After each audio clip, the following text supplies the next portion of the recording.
I'm Edward, your host, and it's a pleasure to share this quiet moment with you.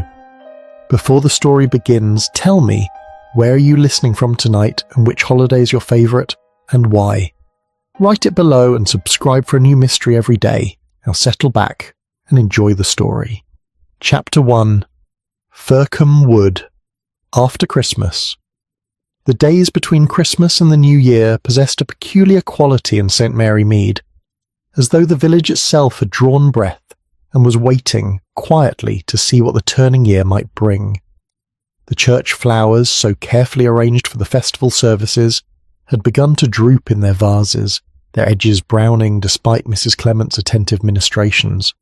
The vicarage drawing-room still bore the faint scent of pine needles and candle wax, and in parlours throughout the village, families were working their way steadily through. Cold turkey and the last of the Christmas pudding, it was, Miss Marple reflected, as she sat by her sitting-room window with her knitting, a subdued sort of time, not unpleasant precisely, but marked by a certain deflation that always followed the bright anticipation of the holiday itself.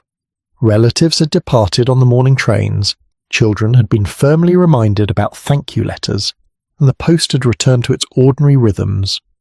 Even the weather seemed to share in this general air of subsidence.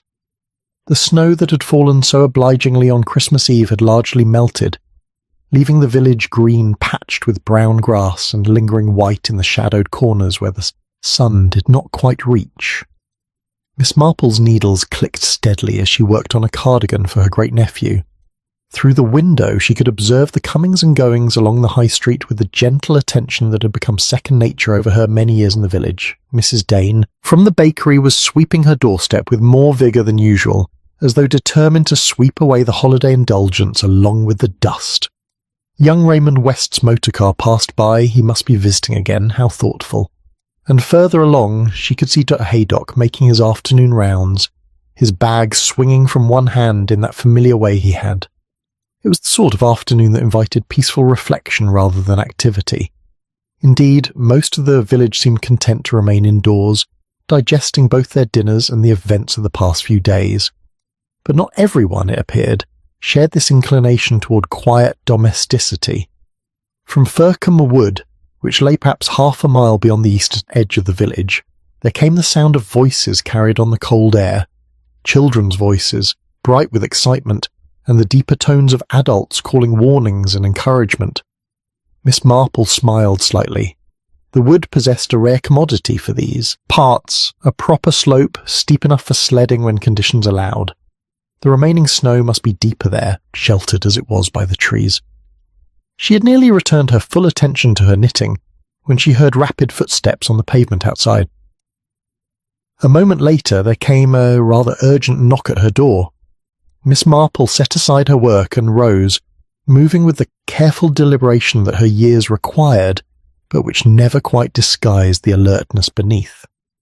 When she opened the door, she found young Timothy Hargreaves on her step, his face flushed from running and his breath coming in visible puffs. "Miss Marple," he said, and his voice carried an excitement that was not quite pleasure. "Mother said I should fetch you. There's been something found in the wood. Something odd." Miss Marple regarded him with calm interest. Timothy was 12, the eldest son of the Hargreaves family who kept the village shop, and generally a sensible boy despite the natural exuberance of his age. "Something odd?" she repeated gently. "What sort of something, Timothy?" "A scarf, Miss Marple, caught under some branches that had fallen. Only Mrs. Hale says it belonged to her cousin who died years ago, and she's gone all peculiar about it. Father thought perhaps you might come and have a look, seeing as you're clever about such things." Miss Marple collected her coat and hat without fuss, though she took a moment to ensure her walking shoes were properly laced. The path to Fircombe Wood was not difficult, but it required a certain care, particularly in winter. As they walked, Timothy provided additional details in the disjointed manner of youth. The sledding had been capital fun, he assured her, with a dozen children and several fathers making use of the slope. It was one of the Bartlett boys who had first noticed the red wool caught beneath a fallen limb, somewhat off the main path. They had thought it merely a bit of rubbish at first, but when young Peter Bartlett had pulled it free, it had proven to be a woman's scarf, neatly folded despite its position. "And that's when Mrs. Hale came over," Timothy continued, his breath still rather short from their pace. "She'd been watching from the edge of the wood," she said, "making sure we were being safe. But when she saw the scarf, Miss Marple, her face went quite white. She picked it up and just stared at it. And then she said it was her cousin Eleanor's, and that Eleanor had been dead these 12 years. And how could it be here?" They had reached the edge of Fircombe Wood by now. The trees stood bare against the grey sky, their branches making delicate traceries that would have been quite beautiful had the circumstances been less peculiar. A small group had gathered near the slope. Miss Marple recognised Mr. Hargreaves, the vicar's wife Mrs. Clement, and several of the children who had been sledding. Standing slightly apart, clutching a red scarf against her coat, was Mrs. Priscilla Hale. Mrs. Hale was a woman of perhaps 55, though she carried herself with the careful posture of someone older. She had lived in St. Mary Mead for as long as Miss Marple could remember, occupying a small, neat house at the eastern edge of the village. She had been widowed young, and had subsequently devoted herself to the care of her cousin, Eleanor Price, who had been, so everyone understood, an invalid of some kind, frail and housebound. As Miss Marple approached, Mrs. Hale looked up. Her face was indeed quite pale, and her hands trembled slightly as they gripped the woolen scarf. "Miss Marple," she said, and her voice held a note that might have been relief, or might have been something else entirely. "They said Timothy had gone to fetch you. I'm sorry for the fuss. It's only... This was Eleanor's. I'm quite certain of it. I gave it to her myself years ago. That particular shade of red and the way the fringes knotted at the corners. There's no mistaking it. Miss Marple came closer, moving carefully over the uneven ground. May I see it, my dear?" Mrs. Hale extended the scarf with visible reluctance, as though parting with it required effort. Miss Marple took it gently and examined it in the fading afternoon light. It was indeed a distinctive piece, good wool, well made, in a deep crimson that would have been striking against winter clothing. The fringe at each end had been knotted in pairs, a common enough practice to prevent unravelling, but the workmanship was neat and particular. "It was found up those branches?" Miss Marple asked, nodding toward a fallen limb some yards away, where the children were now standing in a respectful cluster. "Yes," Mr. Hargreaves confirmed. He was a solid, practical man, not given to flights of fancy. Folded, it seemed, not just dropped or blown there. Peter said it looked as though it had been placed deliberately, though I don't know why anyone would do such a thing. Miss Marple turned the scarf over in her hands, noting that despite its years in the wood, if indeed that was where it had been, it was remarkably well preserved.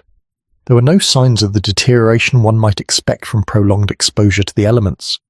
The red was still vivid, the wool still soft.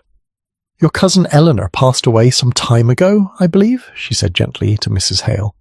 12 years this past October," Mrs. Hale replied. Her voice had steadied somewhat, but her colour had not returned. She'd been ill for such a long time. In the end it was very peaceful. She simply slipped away in her sleep. "And she was at home when she died?" "Yes, of course, she was always at home. She hadn't left the house in months, years, really. She was too weak." Miss Marple folded the scarf carefully and held it out to Mrs. Hale. "Then it is rather puzzling, isn't it, to find this here?" Mrs. Hale took the scarf back, and Miss Marple observed that her hands were shaking more noticeably now. "It must have been lost before she became ill," Mrs. Hale said, though she did not sound convinced by her own explanation. "Perhaps she walked here once, when she was stronger, and dropped it without noticing." "Perhaps," Miss Marple agreed, her tone neutral and kind. But she had noticed something in Mrs. Hale's expression when she first recognised the scarf. It had not been surprise precisely. It had been something closer to fear. The group began to disperse as the light continued to fade. The children were called back to the village. Their sledding concluded for the day. Mr. Hargreaves offered to walk Mrs. Hale home, and she accepted with a murmured word of thanks. As they departed, Miss Marple remained for a moment longer, looking at the place where the scarf had been found. The branches lay across the path in a way that spoke of natural fall rather than deliberate arrangement. Yet the scarf had been folded. That suggested human hands, human intention, and it had been here in this quiet wood, while Eleanor Price lay dying in her bed half a mile away. Or had she? Miss Marple turned and began her own walk back to the village, her mind already turning over the pieces of this small puzzle. In her experience, when something appeared where it had no business being, there was always a reason, and that reason, more often than not, led back to the complicated, hidden arrangements that people made with one another, arrangements born of love or fear, or the desperate desire to avoid shame. Christmas had loosened something, it seemed. After 12 years of quiet, Eleanor Price's red scarf had chosen this particular moment to surface. Miss Marple did not believe in coincidence, and she did not believe in accidents of timing. She believed in human nature, which was a far more reliable guide to the truth. As she walked, the first few flakes of new snow began to fall, settling softly on the path ahead. Chapter 2. A Scarf Remembered Too Late. The following morning brought a return of proper winter cold, the sort that made windows frost in patterns and turned breath to cloud. Miss Marple attended the early service at St. Mary's, where the congregation was notably smaller than it had been on Christmas Day. The vicar, Mr. Clement, delivered a brief sermon on the theme of new beginnings, though his heart did not seem entirely in it. Even clergymen, Miss Marple reflected, were entitled to feel the weight of leftover turkey and the melancholy of concluded festivities. After the service, she found herself walking back along the high street in company with Miss Lavinia Bartlett, the retired schoolmistress who had taught 3 generations of St. Mary Mead children and retained the posture and diction of her profession even in her 70th year. "A curious business yesterday," Miss Bartlett observed, adjusting her gloves with the precision she brought to all physical movements. "My nephew, Peter, has spoken of nothing else. He seems to feel he has made an archaeological discovery of some significance." "Children do invest ordinary objects with considerable drama," Miss Marple agreed mildly, "though I confess the circumstances are rather unusual. Eleanor Price's scarf." Miss Bartlett's tone suggested she was considering the matter from multiple angles, as she might once have examined a difficult point of grammar. "I remember her, of course. A quiet woman, nervous disposition. She lived with Priscilla Hale after old Mrs. Price passed. There was no money to speak of, and Priscilla took her in as family ought to do." They had reached the corner where Miss Bartlett would turn toward her cottage, but she paused, clearly not yet ready to conclude the conversation. "Eleanor was ill for a considerable time before she died," Miss Bartlett continued. "Some sort of wasting disease, I believe. Though Dr. Haydock was always rather vague about the particulars, she simply grew weaker and weaker until one day we heard she had passed away in her sleep. It was all very respectable and very sin, in the way these things are when someone has been preparing to die for such a long while." "And her funeral?" Miss Marple inquired. "A closed coffin, which seemed appropriate given the circumstances. Priscilla felt Eleanor would have wished for privacy, even in death. The service was simple. 12 people attended, perhaps 15. It was October, I recall, and there were chrysanthemums from the vicarage garden." Miss Marple nodded slowly. "And no one questioned the arrangements?" Miss Bartlett looked faintly surprised. "Why should they? Priscilla had nursed Eleanor devotedly. She sat up through nights when Eleanor could not rest, brought her meals on trays, read aloud to her. We all admired her dedication. When the end came, it seemed only natural that Priscilla should manage things quietly and efficiently." "Quite natural," Miss Marple murmured. They parted, with the usual courtesies, and Miss Marple continued homeward, her mind turning over what she had learned. There was nothing in Miss Bartlett's account that suggested anything improper. Indeed, it was precisely the sort of death that occurred in every village. Sad, expected, handled with the decorum that made grief bearable for those who remained. Yet the scarf persisted in being anomalous. That afternoon, Miss Marple received a visit from Mrs. Dane, the baker's wife, who brought with her a small parcel of yesterday's remaining mince pies, which she insisted would only go to waste otherwise. It was the sort of generosity that served multiple purposes in a village, being both genuine kindness and useful pretext for conversation. "I've been thinking about poor Eleanor Price," Mrs. Dane said, settling herself in the armchair Miss Marple had indicated. "Priscilla must have been quite shaken yesterday, finding that scarf after all these years. It would bring it all back, wouldn't it? The illness, the watching someone fade. My own mother went that way, and I don't mind saying it was the hardest thing I've ever done, sitting beside her bed week after week." "Mrs. Hale was very devoted," Miss Marple observed, pouring tea. "Oh, devoted is precisely the word. Though I always thought—" Mrs. Dane paused, as people do when they are about to say something that requires the appearance of reluctance. "Well, it's unkind to speak ill, but I always thought Priscilla rather enjoyed being needed. Does that sound dreadful?" "Not at all. Many people find purpose in caring for others." "Yes, but Eleanor wasn't always an invalid, was she? When she first came to live with Priscilla, she was quite capable. Walked to the shops, attended church, took tea at the vicarage now and then. It was only gradually that she became housebound, and Priscilla was always there suggesting she shouldn't tire herself, that the weather was too damp, that stairs were dangerous. After a time, Eleanor simply stopped trying to go out." Miss Marple added milk to her tea with careful attention. "How long was this gradual decline?" 3 years, perhaps 4. By the end, we never saw Eleanor at all. Priscilla said she preferred to keep her curtains drawn, the light hurt her eyes. She said Eleanor couldn't manage visitors. The conversation exhausted her. We sent round soup and jellies, of course, but Priscilla always collected them at the door. And no one saw Eleanor during this period. Mrs. Dane frowned slightly. "Well, no. Dr. Haydock attended her, naturally. But even he remarked once that Eleanor seemed to prefer being left in peace. He said some people, when there's someone they know they're dying, turn inward. It's their way of preparing." After Mrs. Dane had departed, Miss Marple sat for some time in the gathering dusk, her knitting lying idle in her lap. The picture that was forming was not yet clear, but its outlines were beginning to suggest themselves. A woman who had been gradually enclosed, curtained away from the world, whose death had been managed entirely by one other person, and whose possessions, at least one significant possession, had appeared in a place she was thought too weak to reach. The question, of course, was whether Eleanor had been as weak as everyone believed, or whether she had, perhaps, attempted something that had required strength of a different kind entirely. The next morning brought a light snowfall that turned St. Mary Mead into something from a Christmas card, all softened edges and muffled sounds. Miss Marple was considering whether to venture out when she received an unexpected caller. Mrs. Priscilla Hale stood at her door, the red scarf wrapped around her hands as though she could not bear to let it go, but equally could not bear to wear it properly.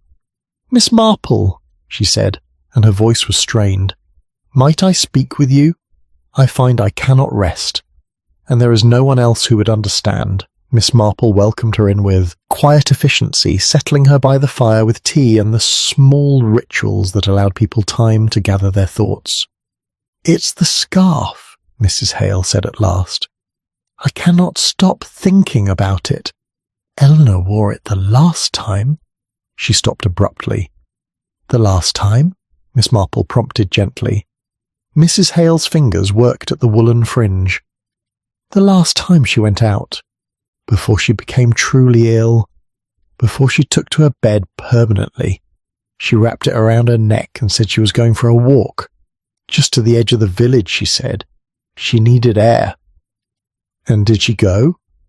"I discouraged her. The weather was turning, and she had been having such difficult nights.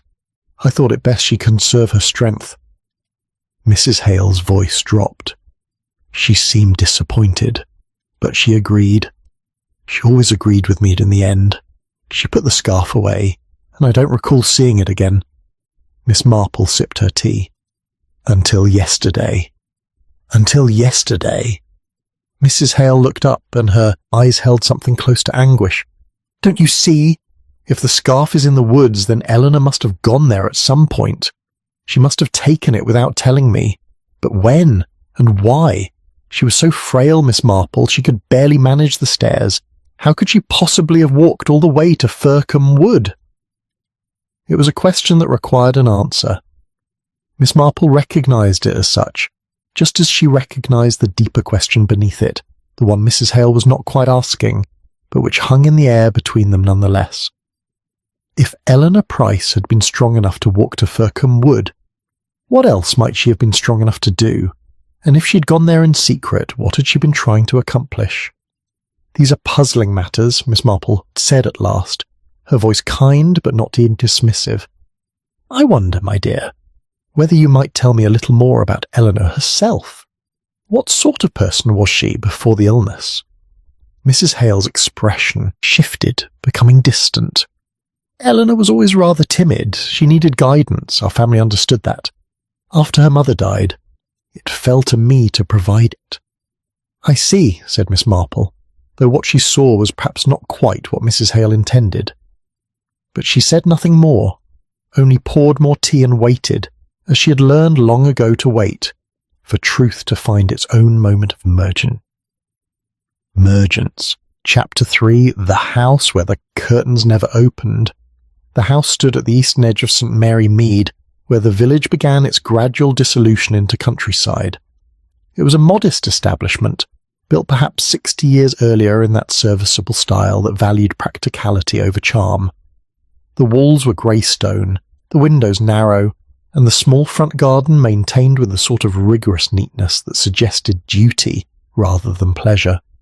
Miss Marple had walked past it countless times over the years, as one does with familiar landmarks, noting it without particular attention.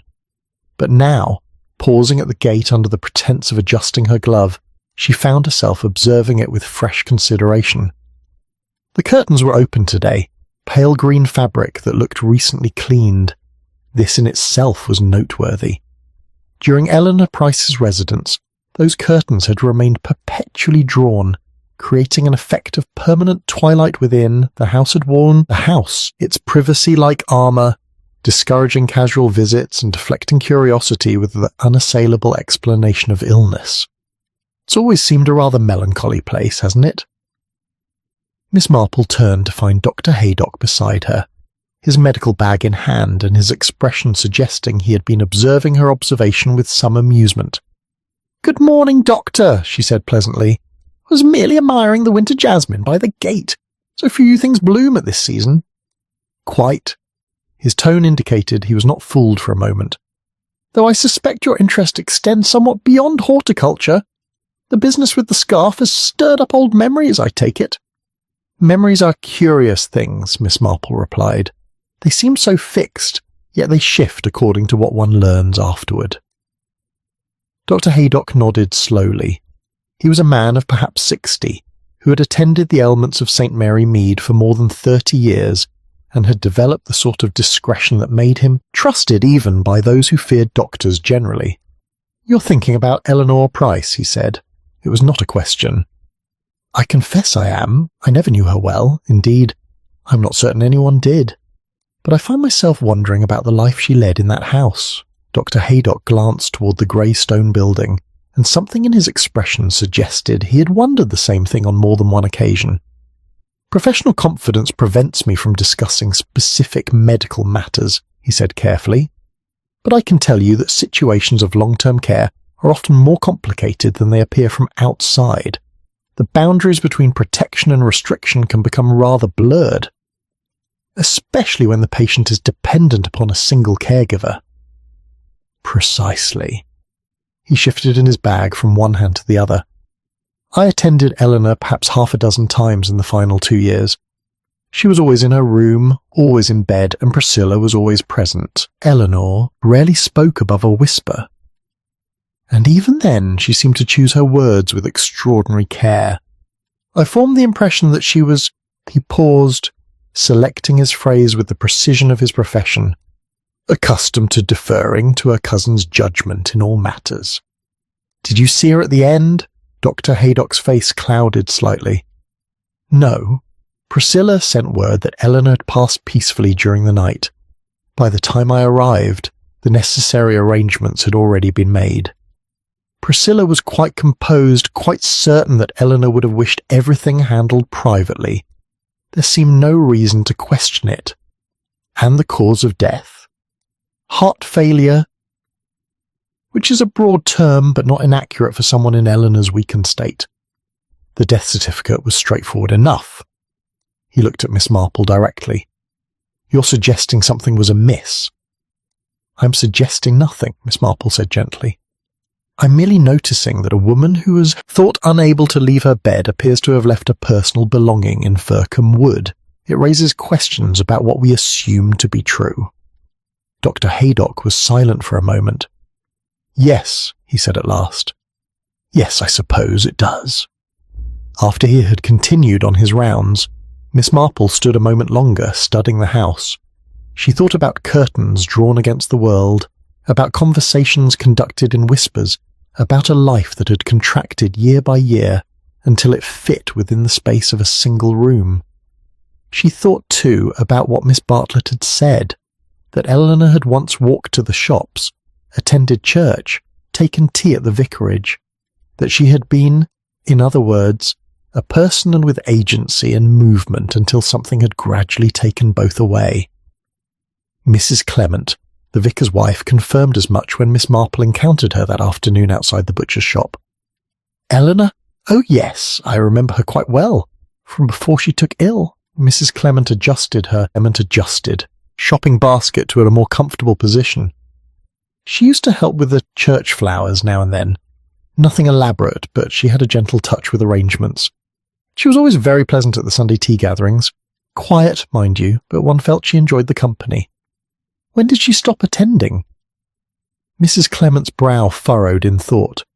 "It must have been 5 or 6 years before she died. She came less and less frequently, and then not at all. Priscilla explained that Eleanor found groups overwhelming, that she needed quiet and rest. One couldn't argue with that, particularly as Eleanor herself seemed content with the arrangement." "Did she seem content?" The question gave Mrs. Clement pause. "Do you know, I'm not entirely certain she expressed an opinion one way or the other. Priscilla spoke for her generally. Eleanor would nod or smile, but she rarely volunteered her own thoughts. I assumed it was shyness, or perhaps the beginning of whatever illness eventually claimed her. But it might have been something else." "I suppose it might." Mrs. Clement looked troubled. "One doesn't like to think badly of people who've devoted themselves to caring for an invalid. Priscilla made significant sacrifices. She never married, never pursued her own interests. Her entire life revolved around Eleanor's needs, or what Priscilla defined as Eleanor's needs, Miss Marple thought, but did not say aloud. There was a distinction there, fine but crucial, between what someone required and what someone else insisted they required. Walking home as the afternoon light began to fade, Miss Marple reflected on houses where curtains remained drawn. They suggested protection, the shielding of vulnerable inhabitants from harsh light and prying eyes. But they also suggested concealment, the hiding of truths that might not bear examination. Eleanor Price had lived behind those curtains for years, her world shrinking with each passing season. She had been cared for, certainly. She had been watched over, undoubtedly. But had she been allowed to choose? Had she been permitted to want something different from what was provided? The red scarf in Fircombe Wood suggested that perhaps, at some point, Eleanor had made a choice after all. She had gone somewhere in secret, wrapped in crimson wool, seeking something beyond the grey stone walls and perpetually drawn curtains. What she had sought, and whether she had found it, remained to be discovered. But Miss Marple was beginning to suspect that Eleanor's final journey had been one of assertion rather than wandering, of determination rather than confusion. And if that were true, then the question became, what had Eleanor been determined to do and who had not wished her to succeed? Chapter 4. Words spoken for kindness. Rain arrived overnight, washing away the last traces of snow and leaving St. Mary Mead subdued beneath grey skies. It was the sort of weather that invited introspection, and Miss Marple found herself at her writing desk, composing a letter to her nephew Raymond, while her mind wandered along more immediate pathways. The matter of Eleanor Price would not settle into comfortable explanation. Each new detail seemed to deepen rather than resolve the puzzle, like ripples spreading outward from a stone dropped into still water. She had just sealed her envelope when Miss Lavinia Bartlett appeared at her door, shaking droplets from her umbrella with military precision. "I've been thinking," Miss Bartlett announced without preamble, accepting Miss Marple's invitation to come in and warm herself by the fire, "about a conversation regarding Eleanor Price. Something has been nagging at my memory, and this morning it finally surfaced." Miss Marple settled herself with her knitting, signalling her readiness to listen. "It must have been 7 or 8 years before Eleanor died," Miss Bartlett began, her schoolmistress manner suggesting she had already organised her recollections into proper chronological order. "There was talk in the village. Nothing scandalous, you understand, but talk nonetheless. Eleanor had formed an attachment. An attachment? To a man who'd taken lodgings at the Craddock farm while he conducted some sort of survey work for the county. His name was—" She paused, retrieving the detail with evident satisfaction. "James Thornley, a civil engineer, I believe. He attended church several Sundays, and Eleanor was introduced to him at one of the vicarage gatherings." Miss Marple's needles continued their steady rhythm. "And they became acquainted?" "More than acquainted, according to the village observation. They were seen walking together on at least 3 occasions. He called at the house to take tea. Eleanor seemed animated is the word I would choose. One noticed her about the village more frequently. She took particular care with her appearance." "And Mr. Thornley's intentions?" Miss Bartlett's expression suggested the complexity of human motivation. "He appeared genuinely fond of her. Whether it would have developed into something more formal, one cannot say. He was from Dorset originally, with some sort of position that would have required Eleanor to leave St. Mary Mead should they marry." "I see," said Miss Marple quietly. "And what did the village make of this?" "Well," Miss Bartlett shifted slightly in her chair. "There was concern, naturally. Eleanor was not a young woman. She must have been nearly 40 at the time. She had no independent means, no particular skills that would make her useful to a professional man's household, and there was the matter of her temperament." "Her temperament?" "She was thought to be rather fragile, unsuited to the disruptions of married life, particularly at her age. Several people, myself included, I must confess, spoke to her about the importance of realistic expectations. We felt it our duty to ensure she understood the situation clearly." Miss Marple looked up from her knitting. "And what did Eleanor say when given this counsel?" "She was grateful for our concern. At least, she said she was grateful. She assured us she understood that Mr. Thornley was simply being kind. That she had no foolish hopes, but—" Miss Bartlett hesitated. "But—" There was something in her manner that suggested otherwise, a sort of quiet determination that I found worrying. She mentioned more than once that she had always wished to see the sea. Mr. Thornley's position involved work along the coast, you see. She spoke of it almost wistfully. The rain intensified against the windows, creating a gentle percussion that filled the brief silence. "What became of Mr. Thornley?" Miss Marple asked. "His work concluded after 3 months, and he returned to Dorset. Eleanor received 1 letter, perhaps 2, then nothing more. Priscilla mentioned that Eleanor had been disappointed, but had accepted it with good grace. Shortly after that, Eleanor's health began to decline in earnest. After Miss Bartlett had departed, Miss Marple sat for a long while, her knitting abandoned in her lap. She thought about a woman of 40 who had allowed herself to imagine a different life, who had spoken of seeing the sea. She thought about kindness that instructed rather than encouraged, about well-meaning voices that defined what was realistic and what was foolish. The village had been trying to protect Eleanor, certainly, but protection could take many forms, and not all of them left room for hope. That afternoon, Miss Marple encountered old Mrs. Foster in the lending library, returning a volume of poetry she had borrowed before Christmas. "I was just thinking of Eleanor Price," Mrs. Foster remarked, as though the thought had only that moment occurred to her rather than being the current subject of considerable village discussion. Such a shame about that young man, she fancied. We all felt dreadfully sorry for her. "Did you speak with her about it?" Miss Marple inquired. "Oh, yes. I told her quite clearly that men like James Thornley don't marry women like Eleanor Price. Not from cruelty, you understand, but from kindness. Better she know the truth than build castles that would only collapse. Mrs. Foster's expression suggested she felt she had performed a valuable service. She took it well, I thought. She thanked me for being honest. And did she seem persuaded? Mrs. Foster considered this. She smiled and said she understood, but I remember thinking at the time that her smile didn't quite reach her eyes. Still, one assumed she came to see we were right. Priscilla certainly confirmed that Eleanor had put the whole matter behind her. Walking home, Miss Marple reflected on the curious mathematics of village wisdom. 12 voices, all speaking from genuine concern, all offering the same advice. Each conversation gentle, reasonable, kind, and yet the cumulative effect was a wall as solid as stone, blocking every path towards something different. Eleanor had been told repeatedly and with the best intentions that her hopes were inappropriate, that her wishes were unrealistic, that she should be grateful for what she had rather than yearning for what she could never possess. And Eleanor, being Eleanor, had thanked everyone for their kindness. But the red scarf told a different story.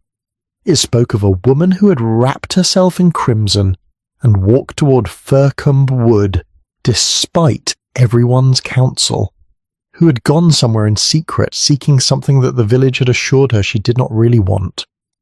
Miss Marple thought about James Thornley, who had left St. Mary Mead and written 1 or 2 letters. Had there been more correspondence that Priscilla had intercepted? Had there been plans made in whispered conversations, arrangements that required secrecy? The village had been so certain of what was best for Eleanor. They had spoken with such conviction, such united purpose. They had successfully convinced her, or appeared to convince her, that her dreams were merely the foolish fancies of a woman who did not properly understand her own limitations. But Eleanor had understood something they had not. She had understood that sometimes the only way to reach for what one wanted was to stop telling people what one hoped for. The rain continued through the evening, steady and insistent. Miss Marple sat by her fire as darkness fell, considering the ways that kindness could become a cage, not through malice, but through the comfortable certainty that one knew better than the person one was trying to help. Eleanor Price had been helped considerably during her lifetime. She had been advised, guided, protected and cared for. She had been surrounded by people who wished her well and who believed they understood her better than she understood herself. And in the end, she had wrapped herself in a red scarf and disappeared into Fircombe Wood, leaving behind only questions and the uncomfortable possibility that everyone's kindness had been the very thing she was trying to escape.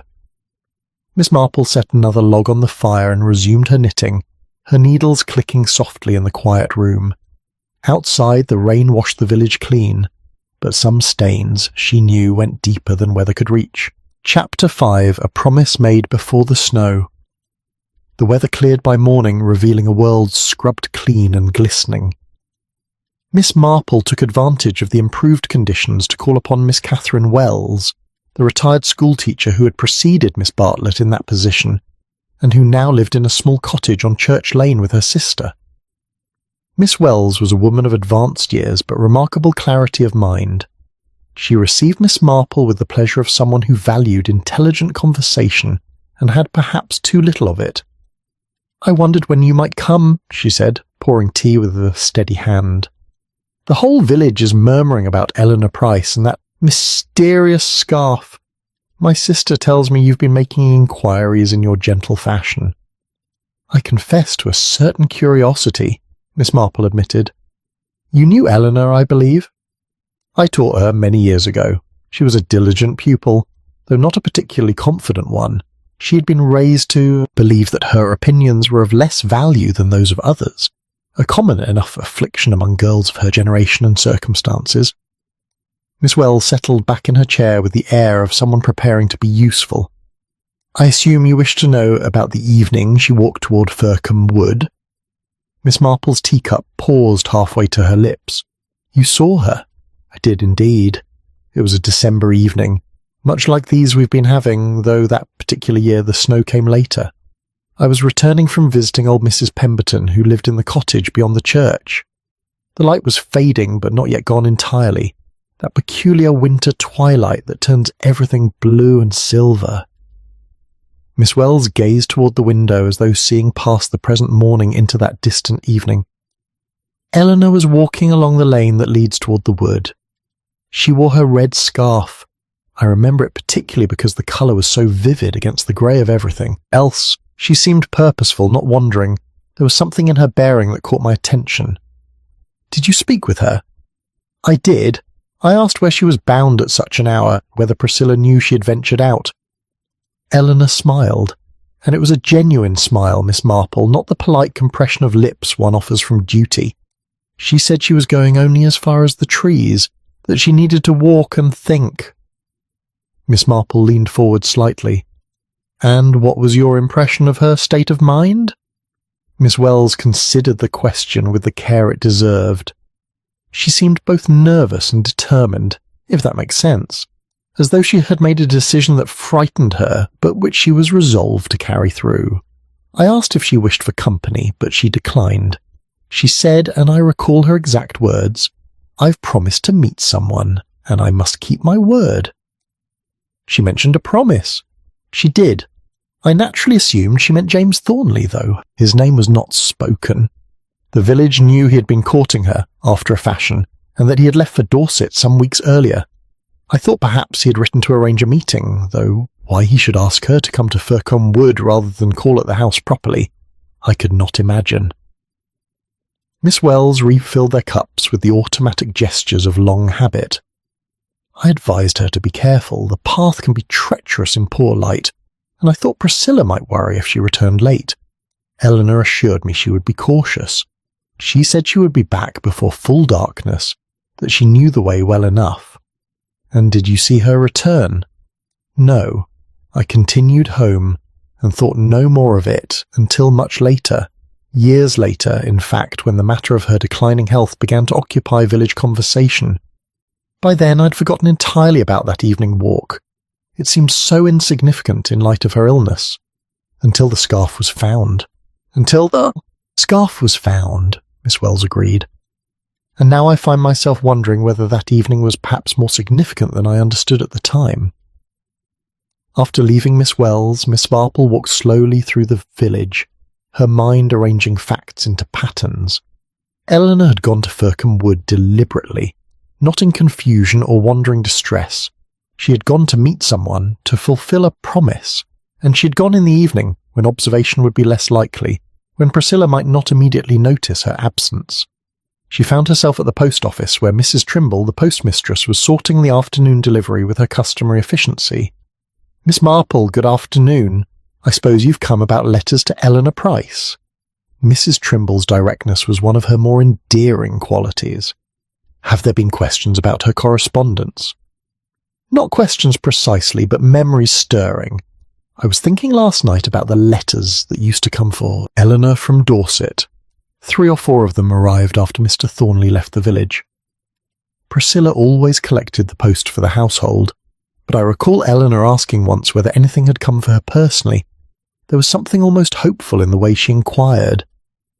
And was there post for her? Mrs. Trimble's expression grew troubled. There were letters addressed to her, yes. I handed them to Priscilla, who assured me she would deliver them to Eleanor directly. But I began to notice that Eleanor stopped asking after a time. She seemed to lose interest in whether post had arrived at all. Or perhaps, Miss Marple suggested gently, she had learned that asking was futile. Mrs. Trimble looked shocked, then thoughtful. "You're suggesting Priscilla might have kept letters from her own cousin? But that would be—" "It would be protective," Miss Marple said. "At least that is how it might be justified. If one believed that Eleanor was forming an attachment that could only lead to disappointment, one might feel it kinder to prevent further correspondence.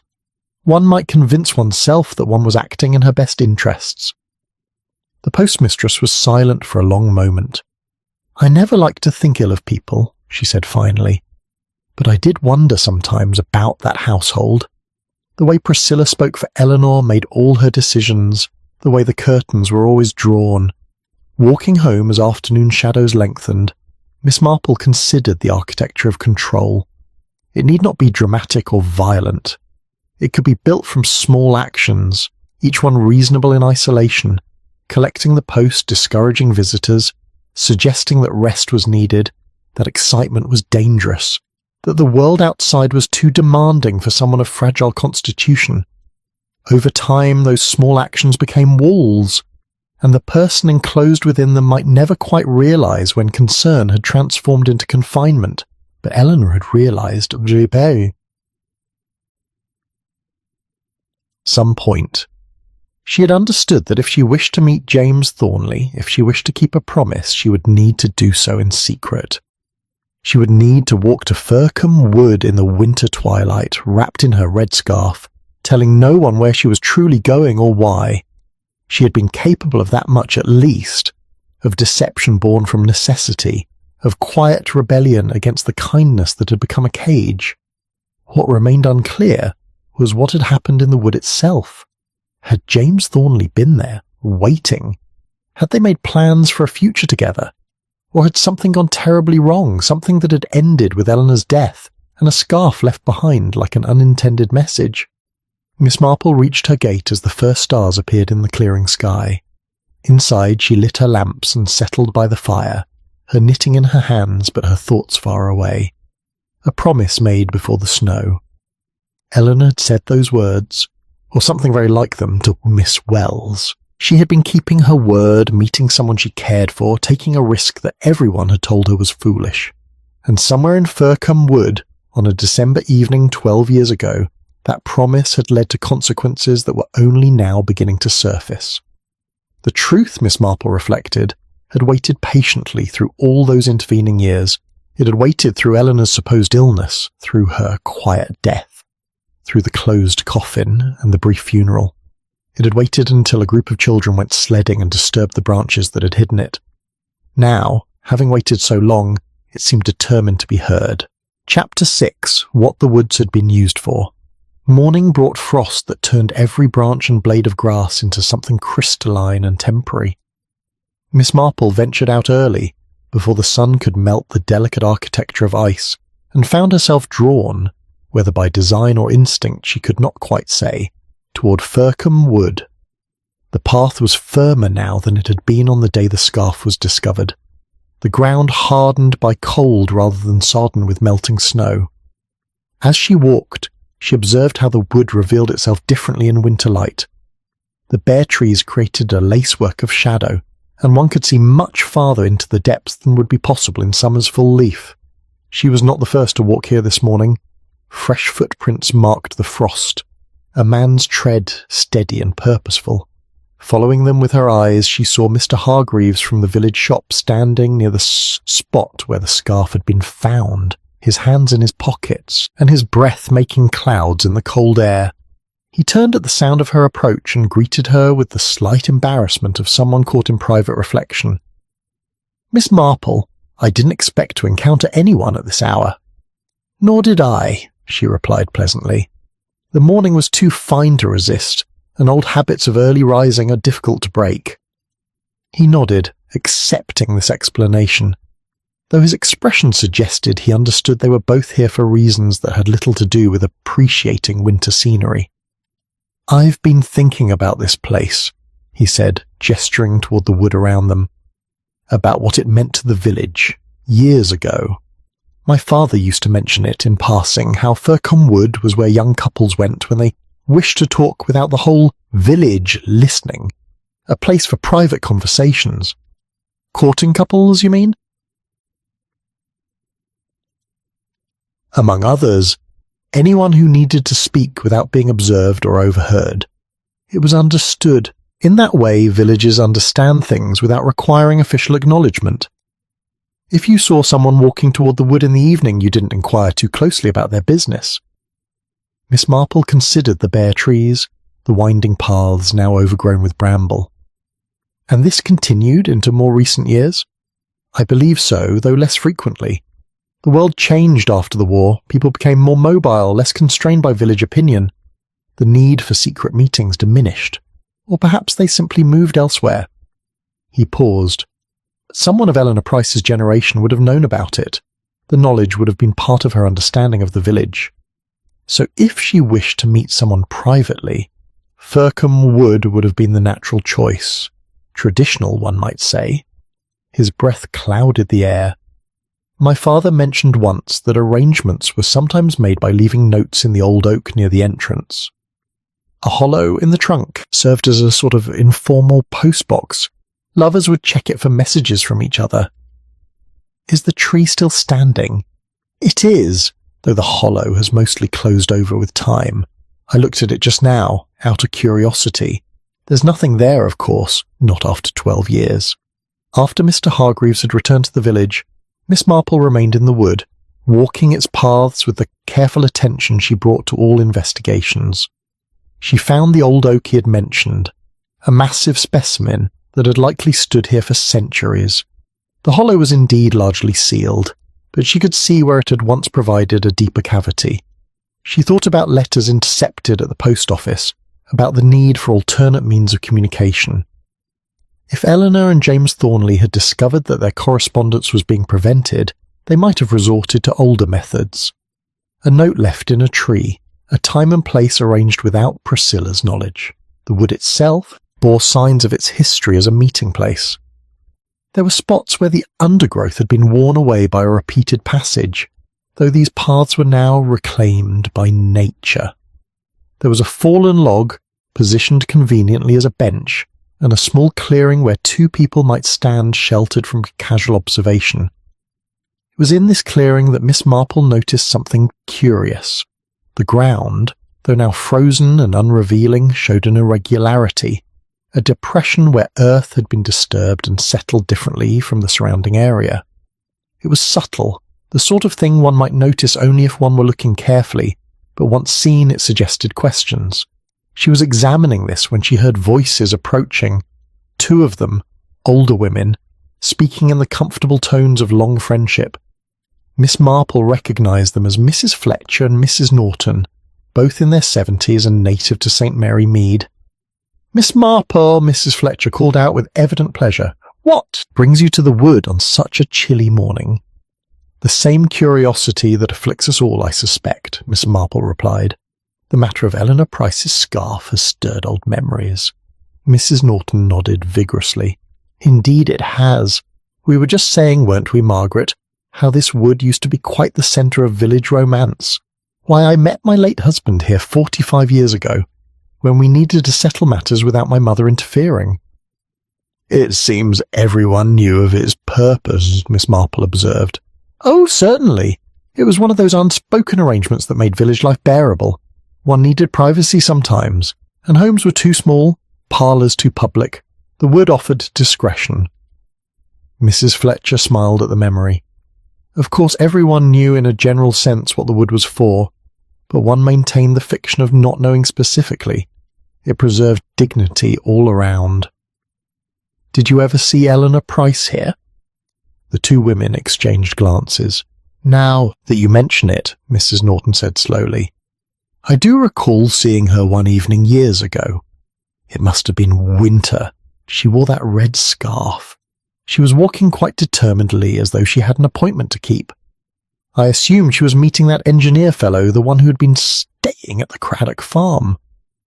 "Did you speak to her?" "No. As I said, one didn't intrude on such occasions.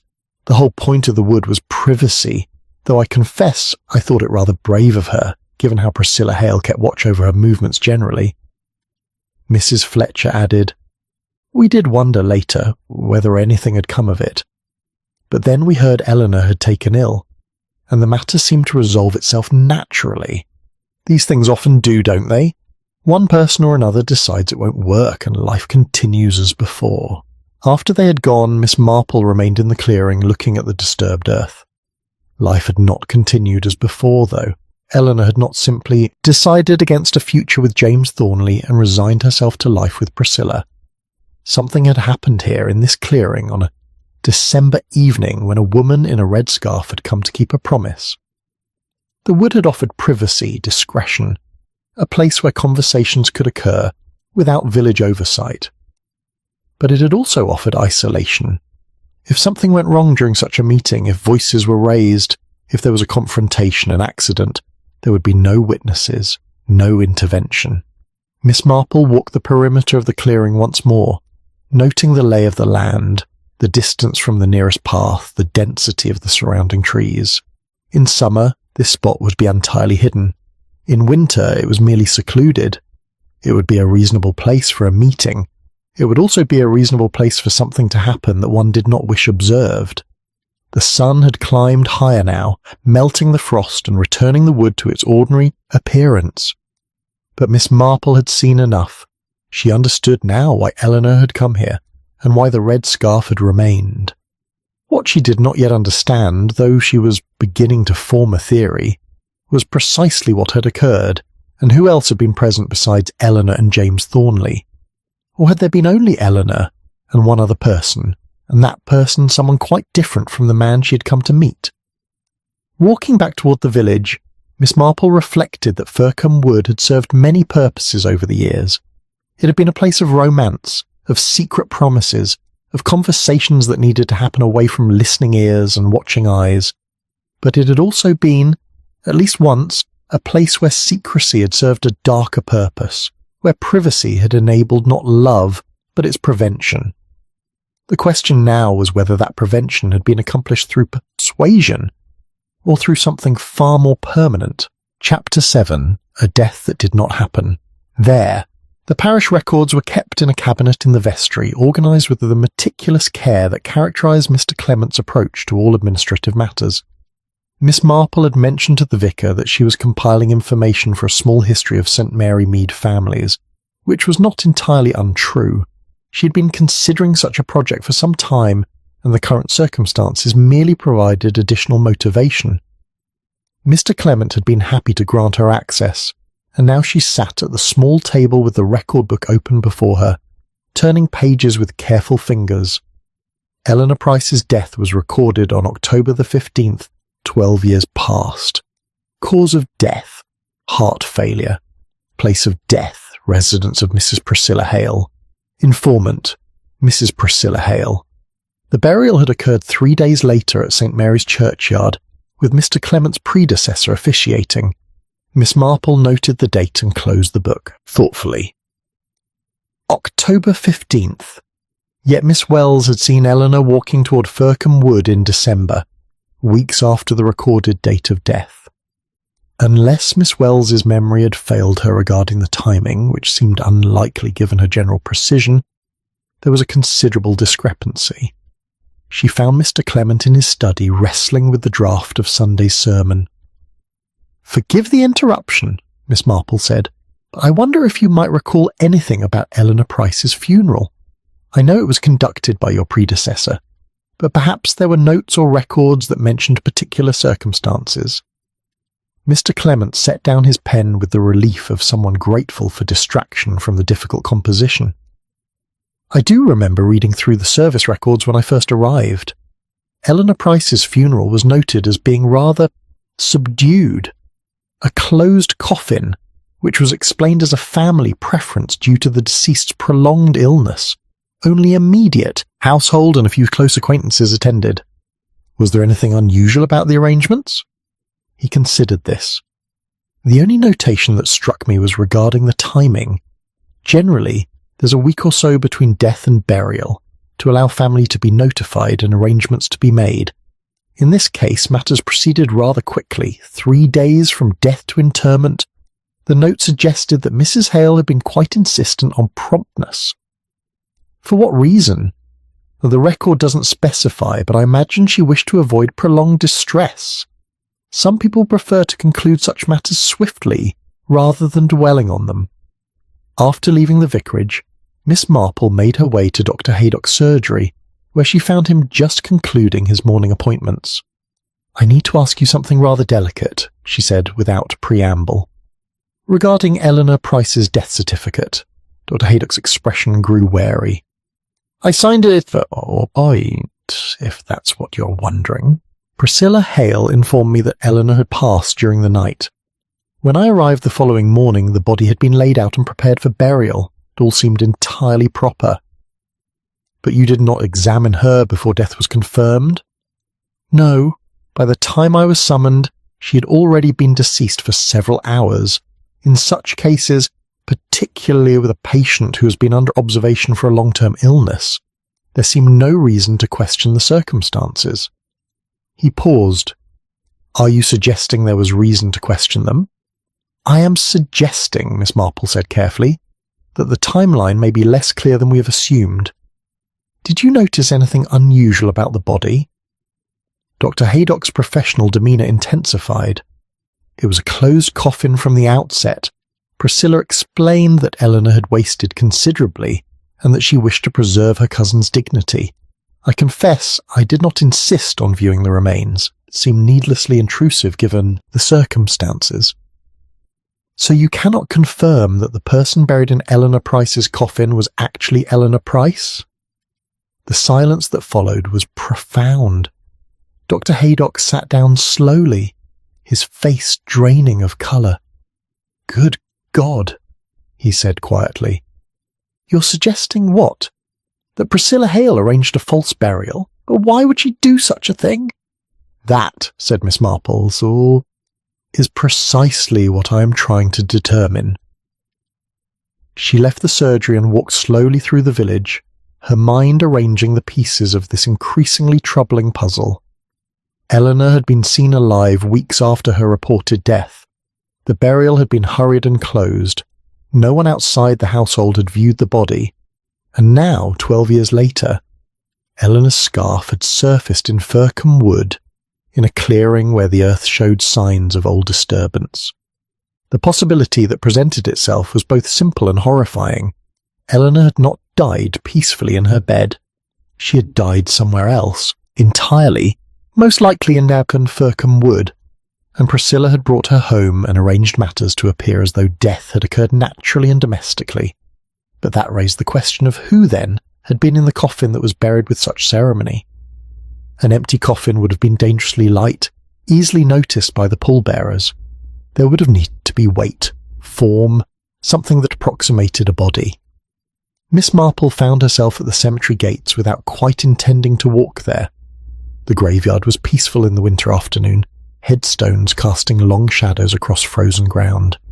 She located Eleanor Price's grave without difficulty, a simple marker, tastefully modest, recording a life that had ended at age 43.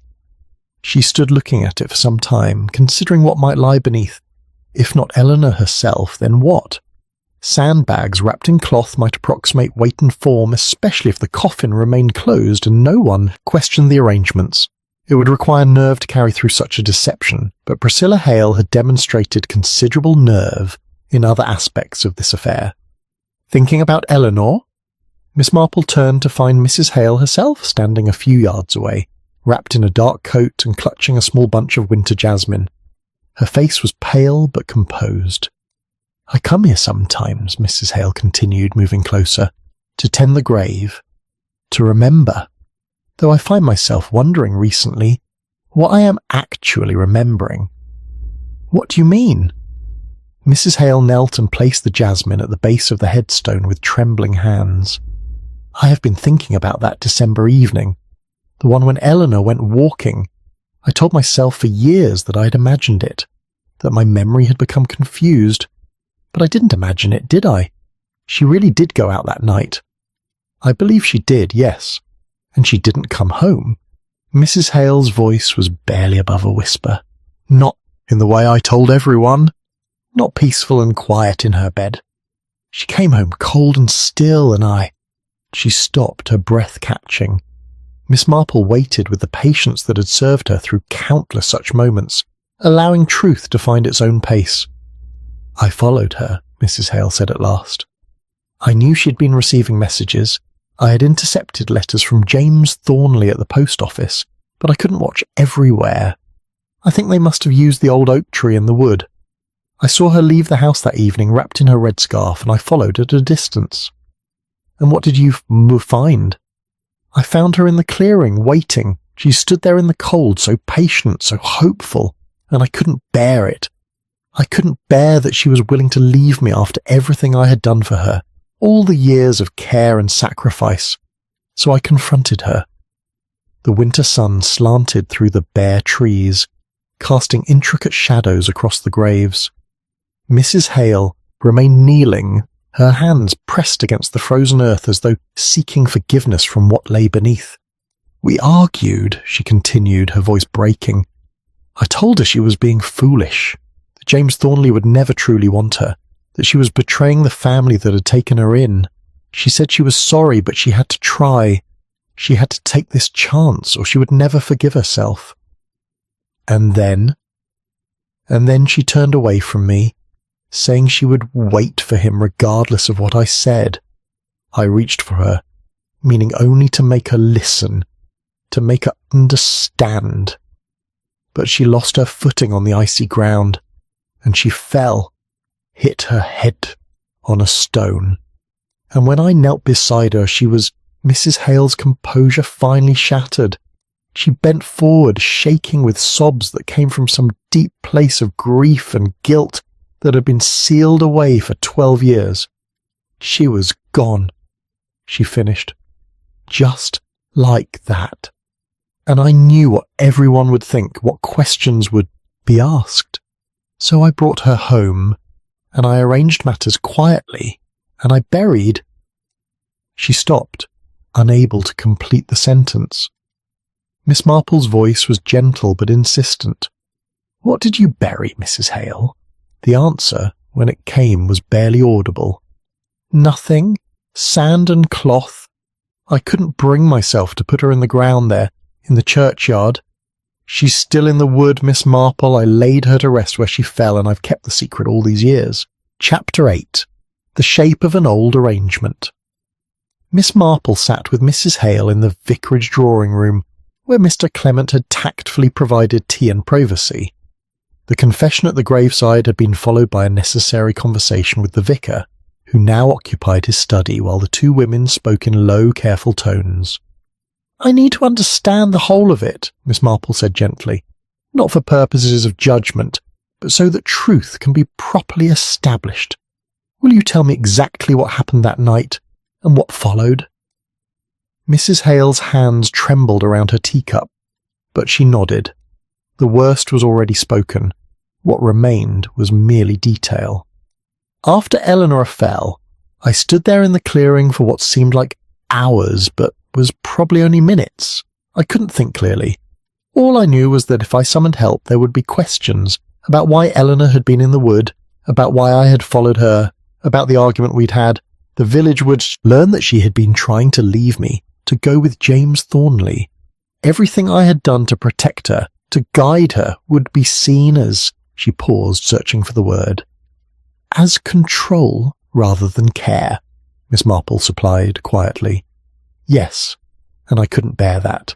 So I decided, there in that moment of panic, to bring her home, to make it appear as though she had died peacefully in her bed, as everyone expected she eventually would." "How did you manage it? Eleanor was not a large woman, but still, I had the wheelbarrow."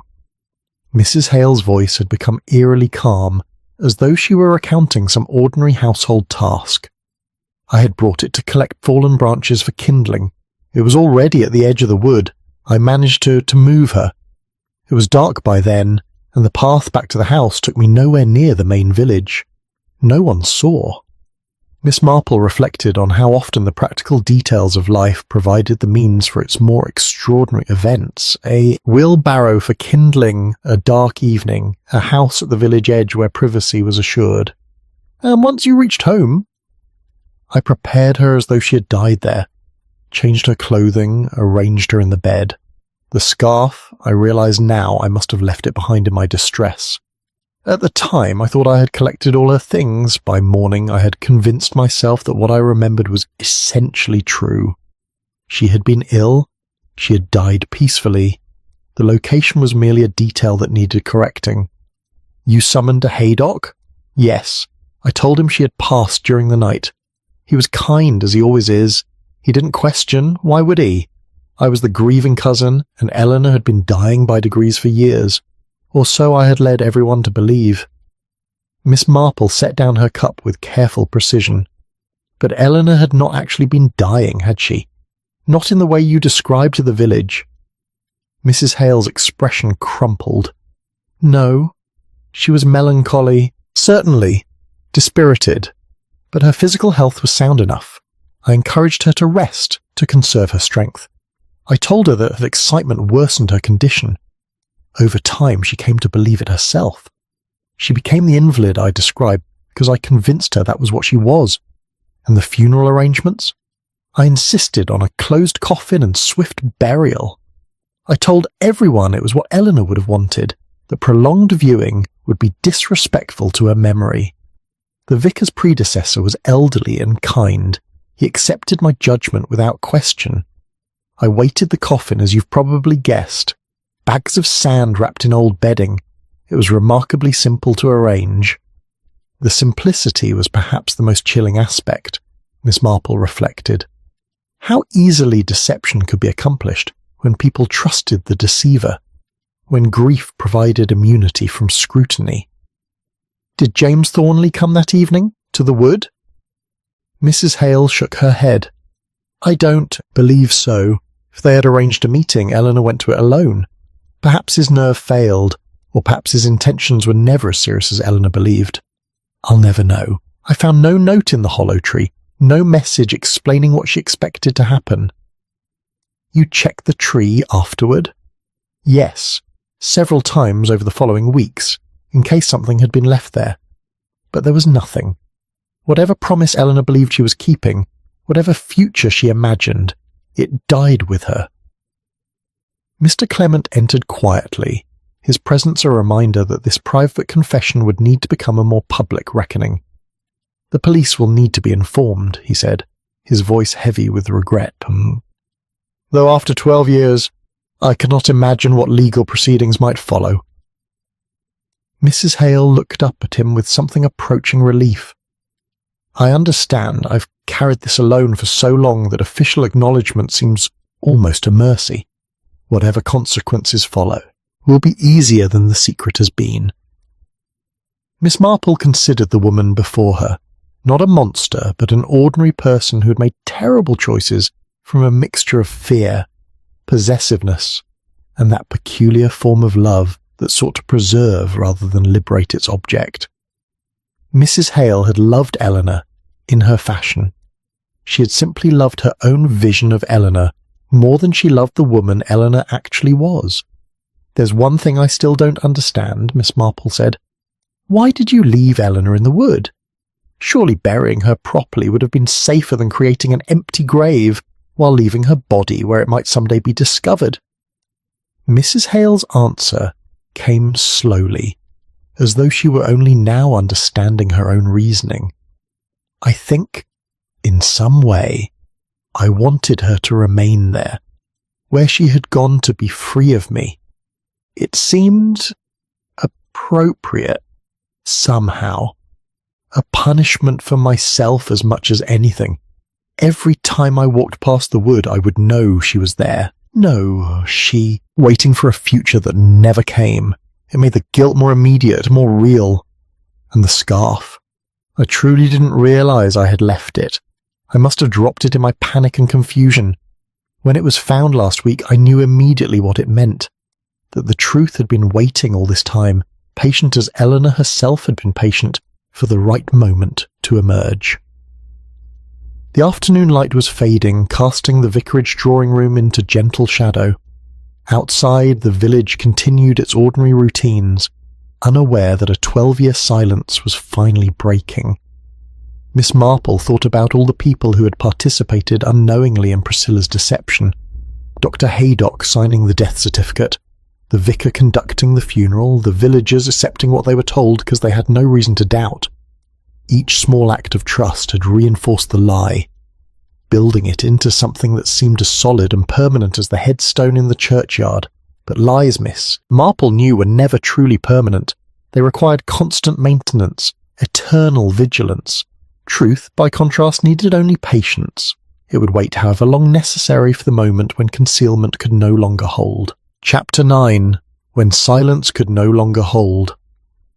The police arrived the following morning in the person of Inspector Warren from the county constabulary. a thoughtful man in his 50s who had dealt with enough village matters to approach them with appropriate delicacy. He interviewed Mrs. Hale in Mr. Clement's study while Miss Marple remained in the drawing room, ostensibly reading but in truth considering the peculiar nature of what had occurred. It was not murder in any legal sense, at least not in Miss Marple's estimation. Eleanor's death had been accidental, the result of a fall during an argument. What had followed was concealment, certainly, and the staging of a false death. But 12 years had passed, and the person who had suffered most from the deception was perhaps Priscilla Hale herself, who had lived every day with the knowledge of what she had done. When Inspector Warren emerged some hours later, his expression suggested he had reached a similar conclusion. "It's an extraordinary situation," he said to Miss Marple and Mr. Clement, who had gathered in the hallway. "Mrs. Hale has been entirely forthcoming about the events. She's shown me where in Fircombe Wood where Eleanor Price is buried. We'll need to arrange for proper recovery and identification, though after 12 years, I doubt there will be much to find." "And the legal consequences?" Mr. Clement asked quietly. "That will be for others to determine. Given the circumstances, the accidental nature of the death, the passage of time, Mrs. Hale's evident remorse, I suspect the courts will take a measured view. But that's speculation on my part." He glanced toward the study, where Mrs. Hale remained. "She's asked if she might speak with you, Miss Marple, before we proceed further." Miss Marple found Mrs. Hale seated by the window, looking out at the winter garden with an expression of profound exhaustion. The burden of secrecy, it seemed, had been heavier than she had acknowledged even to herself. "Thank you for coming," Mrs. Hale said, gesturing to the chair beside her.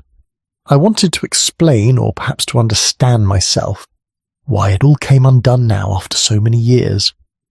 "The scarf's discovery was chance," Miss Marple observed. "Children sledding, branches disturbed by winter weather. Such things happen." "Yes, but I had been back to the clearing so many times over the years. I tended the spot, in my fashion, cleared away debris, ensured nothing looked obviously disturbed. I knew the scarf was there, caught in the branches I had placed over where I had buried her. I could have removed it any time, but I left it deliberately, as though some part of me wanted the truth to be found." Mrs. Hale turned from the window to face Miss Marple directly. "And then came Christmas. Do you know what undid me? It was the carol service on Christmas Eve.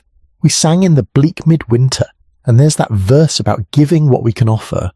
What can I give him, poor as I am?" And I realized, sitting in that pew, that I had given Eleanor nothing of what she actually wanted. I had given her care and guidance and protection, all the things I believed she needed, but I had never given her freedom. That recognition must have been difficult.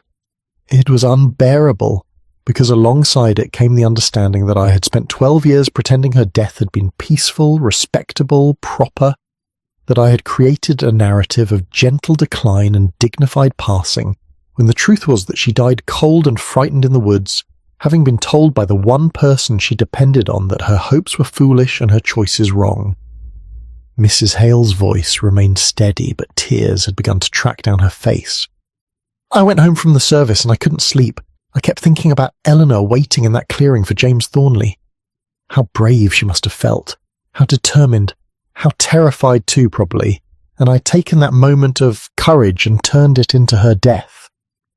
"You argued with her," Miss Marple said gently, "but you did not push her deliberately. The fall was an accident." "Was it? I've asked myself that question 10,000 times. I reached for her, I know I did. But was it truly to make her listen, or was there anger in the gesture? Did I want to stop her leaving, or did I want to punish her for trying?" She shook her head. "I'll never be certain, and that uncertainty has been its own punishment. And after Christmas, I found I could no longer maintain the pretense, even to myself. I walked past Fircombe Wood and I thought, the truth is there, waiting. It has been patient far longer than I have any right to expect, and I realized that I wanted it to be found, Not consciously, perhaps, but in the way that people who are exhausted by secrecy begin to make small mistakes, to leave traces. The scarf had always been there, Miss Marple observed, but something changed in how you thought about it. Yes, I had told myself for years that leaving it was an accident, a panicked oversight, but after Christmas, I understood it had been intentional all along. I had left it as a marker, a truth that would outlast my lies. And when those children found it, when I saw it again after 12 years, red as blood against the snow, I felt something almost like relief. There was a knock at the door and Inspector Warren entered apologetically. "I'm sorry to interrupt, but we should proceed to Fircombe Wood while there's sufficient daylight. Mrs. Hale, if you're ready." Mrs. Hale rose with the careful dignity of someone who had made peace with consequences. "I am, though there's one more thing I need to say." She looked at Miss Marple. "You asked me yesterday what Eleanor had been like before her illness, before what I presented as her illness. The truth is that Eleanor was quiet, yes, and uncertain in her opinions, but she was not weak. She loved poetry, particularly Wordsworth. She had a talent for watercolour painting that I discouraged because I thought it made her restless. And she laughed, Miss Marple, not often, but when she did, it was the loveliest sound." "Why did you suppress these things?" "Because they made her seem capable of independence, and I needed her to need me. After my husband died, Eleanor was all I had. The thought of losing her to someone else, to some other life, I couldn't bear it, so I gradually convinced both of us that she was fragile, that the world was too much for her constitution, that safety lay in staying close to home and accepting my judgment." She moved toward the door, then paused. "I told myself it was love, and perhaps it was love of a kind, but it was the love that holds rather than releases, that protects from life rather than for it. I understand that now, though the understanding comes too late to matter." After they had departed, Inspector Warren, McClement and Mrs. Hale walking slowly toward Fircombe Wood, Miss Marple remained in the vicarage drawing-room. Through the window she could see the small procession making its way along the lane, heading toward the clearing where Eleanor Price had lain for 12 years, waiting for this final acknowledgement. She thought about the village and its collective role in what had happened. Everyone had believed they were acting in Eleanor's best interests when they counselled against her attachment to James Thornley. They had been kind, concerned, protective, yet their united certainty had helped build the cage that Priscilla constructed around Eleanor's life. And then Eleanor had tried to escape, and Priscilla had followed, and in that frozen clearing a tragedy had unfolded that was both accident and inevitability. Because when one constructs a cage from care and calls it love, eventually the person imprisoned must either accept the bars or break against them. Eleanor had chosen to break, and the breaking had destroyed her. The afternoon light was fading when the small procession returned. Inspector Warren went directly to his motor car with a box containing what little remained after 12 years in the earth. Bones, scraps of fabric, and a few small personal items that had been buried with Eleanor in her secret grave. Mrs. Hale was not with them. She had been taken to the county police station to make a formal statement and to await the legal proceedings that would determine her fate. Mr. Clement came to sit beside Miss Marple, his face troubled. "I find myself struggling with how to think about this," he admitted. Priscilla Hale attended church faithfully for 12 years. She contributed to charities, helped with village events, was kind to her neighbours, and all that time she was living with this terrible secret. "People are complex," Miss Marple said. "They can be genuinely kind in most respects, while harbouring something that contradicts that kindness entirely. The human capacity for compartmentalisation is quite remarkable. Will you stay for supper? My wife would appreciate the company, and I confess I would as well." Miss Marple accepted, and they sat together in companionable silence as darkness settled over St. Mary Mead. Outside, the village continued its evening routines, unaware that one of its longest-held secrets had finally been brought into the light. But they would know soon enough. They would learn that Eleanor Price had not died peacefully in her bed, that the grave in the churchyard was empty, that Priscilla Hale had carried an impossible burden for 12 years until Christmas, and a red scarf had finally allowed the truth to emerge. And the village would talk and wonder, and eventually, in that way villages have of absorbing even the most extraordinary revelations, they would fold this truth into their collective history and continue on. Because life, Miss Marple reflected, has that quality. It continues regardless of what truths are uncovered, what secrets are revealed. The question is only whether truth, when it finally emerges, brings peace or merely transfers the burden to different shoulders. Chapter 10. Snow falling where it always had. The second funeral of Eleanor Price took place on a January morning when the sky hung low and grey with the promise of snow. It was a quieter affair than the first had been. No pretence of respectability to maintain, no careful orchestration of appearances, just truth at last, being acknowledged. Miss Marple stood among the small gathering at St. Mary's churchyard as Mr. Clement spoke words of committal over Eleanor's actual remains. The coffin this time was plain but honest, and what it contained was real rather than theatrical. There was something deeply fitting, she thought, about Eleanor finally receiving the dignity of truth after 12 years of elaborately constructed fiction. Mrs. Hale was not present. She remained in custody while the legal machinery determined what charges, if any, would be brought against her.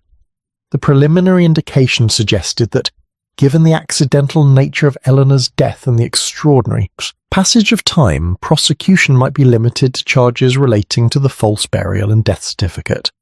But these matters moved slowly, weighted by precedent and the particular complexities of the case. The villagers who had gathered were subdued. Miss Bartlett stood with her customary erect posture, though her expression suggested she was reconsidering everything she thought she had known about Eleanor's final years. Dr. Haydock was present, bearing what Miss Marple suspected was a burden of professional regret for not having questioned more thoroughly. Mrs. Dane, Mrs. Fletcher, Mrs. Norton, all the women who had counselled Eleanor against hope stood together, their faces reflecting varying degrees of discomfort with their own past certainties. As the coffin was lowered into the earth, into the same plot where 12 years ago a weighted box of sand had been interred, Miss Marple thought about the strange journey Eleanor had taken. From life in a house with perpetually drawn curtains to death in a winter wood, from secret burial in frozen ground to this final acknowledged rest. After the brief service concluded, the mourners dispersed with awkward efficiency, as though uncertain how to comport themselves at a funeral for someone they had already mourned over a decade ago. Miss Marple remained a while longer, watching the gravediggers complete their work with practised competence. A sad business, all of it, Mr. Clement said, coming to stand beside her. I find myself wondering whether we might have prevented it, had we been more observant, less ready to accept what we were told. Perhaps, Miss Marple replied, though I suspect Eleanor's tragedy was built from many small moments rather than any single failure of observation. The village meant well in counselling her against James Thornley. Priscilla meant well in protecting her from what she saw as unsuitable hopes. Dr. Haydock meant well in accepting the natural conclusions of a long illness. We are all quite skilled at meaning well. But meaning well isn't the same as doing well. No, it is not, though the difference between the two is often invisible until long afterward, when one has the leisure to examine matters more carefully. The first snowflakes began to fall as Miss Marple made her way home, settling on her coat and hat with the gentle persistence of winter. By the time she reached her cottage, the village was being softly erased beneath the white, familiar features becoming suggestion rather than certainty. She made tea and settled by her fire with her knitting, but her needles remained idle in her lap. She was thinking about secrets, how they accumulated like snow, covering the truth layer by layer, until what lay beneath became almost impossible to discern. Priscilla Hale had kept her secret for 12 years. She had maintained it through daily life, through village gatherings, through Christmas services and casual conversations.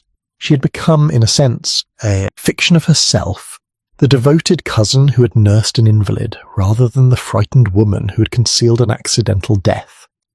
But secrets, Miss Marple knew, required constant energy to maintain. They were not static things, but living deceptions that needed to be fed and protected and adjusted as circumstances shifted. Eventually the burden became too great. Eventually Christmas came and loosened something, or children found a scarf, or the weight of carrying falsehood simply exceeded what one person could bear. She thought too about Eleanor herself. The real Eleanor, not the frail invalid of village memory. A woman who loved poetry and painted watercolours, who laughed occasionally, who had dared to imagine a different life even when everyone around her insisted such imaginings were inappropriate. Eleanor had been braver than anyone had given her credit for. Brave enough to walk to Fircombe Wood in winter darkness, to wait for a promise that might or might not be kept, to risk everything for the possibility of freedom. That bravery had cost her life, but it had also, in the end, ensured she would be remembered truly rather than as the convenient fiction Priscilla had created. The snow fell more heavily now, transforming St. Mary Mead into something from a winter tale. Miss Marple watched it through her window, seeing how it softened harsh edges and made everything temporarily beautiful. In Fircombe Wood, Sue would be settling on the clearing where Eleanor had fallen, covering the ground that had held her secret for 12 years. It would fall on the paths where village lovers had once met in discretion, on the old oak with its sealed hollow, on the slope where children had sledded and found the red scarf that had begun this unravelling. And in the churchyard, snow would be covering Eleanor's grave, her real grave this time, properly marked, honestly filled. The headstone would need to be adjusted, Miss Marple supposed. The dates would remain the same, but perhaps some acknowledgement of the truth might be added. Though what words could adequately capture such a story she could not imagine. Outside the evening deepened. Lamps were lit in cottage windows throughout the village. Smoke rose from chimneys. Life continued its ordinary patterns, absorbing the extraordinary and making it, in time, merely for another thread in the complex tapestry of village history. Miss Marple finally took up her knitting, her needles resuming their familiar rhythm. She thought about how secrets, like footprints in snow, eventually revealed themselves despite all efforts at concealment. How truth waited patiently for the right season, the right moment, the right combination of circumstances to bring it into light. Eleanor Price had waited 12 years for acknowledgement, for recognition that her death had been neither peaceful nor domestic, that her life had been more complex than the simplified narrative Priscilla had constructed, that her final act had been one of courage rather than wandering confusion. Now she had that acknowledgement. Now she rested in truth rather than fiction, even if the truth was sadder and more complicated than the fiction had been. The snow continued to fall through